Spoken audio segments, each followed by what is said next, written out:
Hi guys, welcome back to my channel. గుడ్డు పీతల ఇగురు ఇలా చేస్తే చాలా బాగుంటుంది.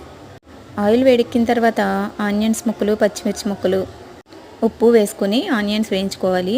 దీంట్లో అల్లం వెల్లుల్లి పేస్ట్ వేసుకోవాలి. పసుపు, కారం, టమాటా ముక్కలు వేసుకొని బాగా వేయించుకోవాలి.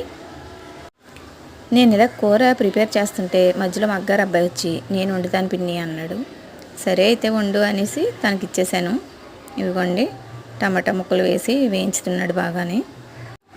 ఈ టమాటా ముక్కలు కూడా బాగా మగ్గిపోయిన తర్వాత కొద్దిగా కరివేపాకు వేసుకోవాలి. ఇప్పుడు మనం శుభ్రం చేసుకొని పక్కన పెట్టుకున్నాం కదా గుడ్డు పీతలు, అవి వేసుకొని బాగా ఫ్రై చేసుకోవాలి. ఈ పీతలు దీంట్లో బాగా మగ్గితేనే టేస్ట్గా ఉంటాయి. ఇదిగోండి, ఆచి మసాలా చాలా ఇష్టం తనకి. ఆచి మసాలా వేసుకుంటాడు కంపల్సరీ ఏ కూర వండినా. ఈ గ్రేవీ మగ్గిన తర్వాత దీంట్లో పీతలు వేసుకోవాలి. పీతలు ఈ గ్రేవీలో బాగా మగ్గాలి.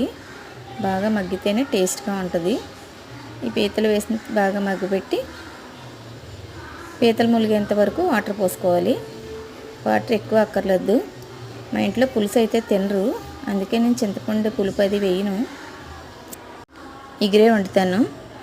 మగ్గారప్ప అయితే కొంచెం స్పెషల్గా నిమ్మకాయ పిండాడు. కర్రీ అయితే ఉడికిన తర్వాత చాలా టేస్ట్గా ఉంది. కలర్ చూడండి ఎంత బాగుందో, టేస్ట్ కూడా అంతే బాగుంది.